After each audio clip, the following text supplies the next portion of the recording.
যশোর শহরের শঙ্করপুর এলাকায় বাড়ির পাশে কলা বাগানে খেলতে গিয়ে কুড়িয়ে পাওয়া বোমা বল বানিয়ে খেলার সময় বিস্ফোরণে এক শিশু মারা গেছে।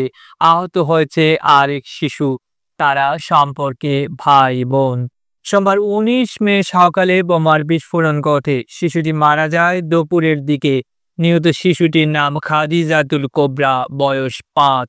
আহত তার ভাইয়ের নাম সজীব আহমেদ। তাদের বাবা যশোর শহরের শঙ্করপুর এলাকার বাসিন্দা শাহাদাত হোসেন, পেশায় অটোরিকশা চালক। চিকিৎসার জন্য ঢাকায় নেওয়ার পথে খাদিজা মারা যায়। সজীবের অবস্থাও আশঙ্কাজনক। তাকে যশোর জেনারেল হাসপাতালে ভর্তি করে চিকিৎসা দেওয়া হচ্ছে। ঘটনার সময় তাদের ছোট বোন আয়শা সুলতানা মা সুমি খাতুনের কোলে ছিল।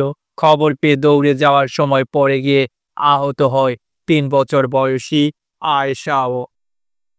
শিশুটির বাবার ভাষ্য, কুড়িয়ে পাওয়া এক বোমার বিস্ফোরণে মেয়েকে হারালাম। ছেলেটির একটি হাত উড়ে গেছে, পেটের নাড়ি বেরিয়ে গেছে। তাকে বাঁচাতে পারবো কিনা জানি না। বাবা হয়ে এই কষ্ট আমি কেমন করে সহ্য করব। পুলিশ ও স্থানীয় বাসিন্দা সূত্রে জানা গেছে, সোমবার সকালের দিকে যশোর শহরের শঙ্করপুর গোলপাতা মসজিদের পাশের একটি বস্তিতে বোমা বিস্ফোরণের ঘটনা ঘটে। এতে ২ ভাই বোন গুরুতর জখম হয়। চিকিৎসার জন্য দুজনকে প্রথমে যশোর জেনারেল হাসপাতালে ভর্তি করা হয়। খাদিজার অবস্থার অবনতি ঘটলে চিকিৎসকরা তাকে ঢাকায় নেওয়ার পরামর্শ দেন। ঢাকায় নেওয়ার পথে গোপালগঞ্জে পৌঁছালে শিশুটি মারা যায়।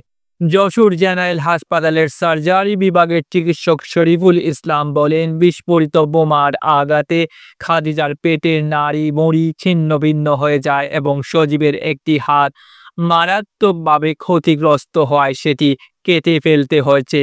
স্থানীয় বাসিন্দারা জানান, সকালে শিশু সজীব বাড়ির পাশের মাঠে খেলছিল। বাড়ি ফেরার পথে সে টেপ মোড়ানো একটি কৌটা কুড়িয়ে পায়।